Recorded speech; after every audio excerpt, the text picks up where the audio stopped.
Bien sûr, des résultats provisoires proclamés 3 jours après le scrutin par l'ANGE, l'Agence nationale de gestion des élections, qui donne Mahamat Idriss Déby vainqueur avec 61,3% des voix.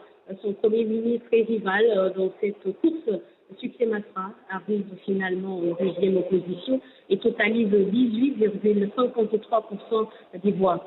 En troisième position, nous retrouvons l'ex-premier ministre Taïmi Pataki Alder avec 16,91% des voix. Et on peut dire que c'est un scrutin qui est largement attendu avec un taux de participation de 75,89%.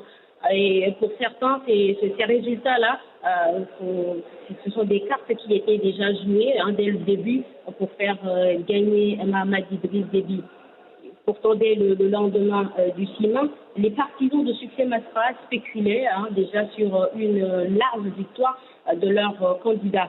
De toutes les façons, pour ce qui est de ce soir, c'est un scrutin à un seul tour qui s'annonce.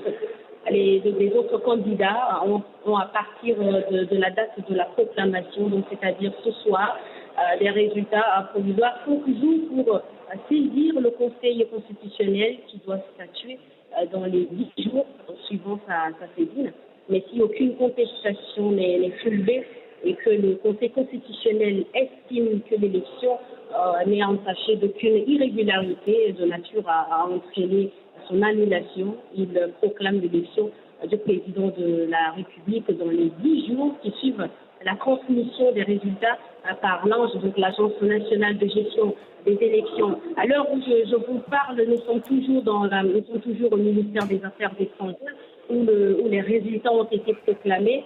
On entend, je ne sais pas si vous entendez vous aussi, mais des tirs de sommation, des tirs à balles réelles pour célébrer la joie des partisans de Mahamat Idriss Déby, de la coalition Tchad Uni qui avait derrière elle plus de 200 partis politiques.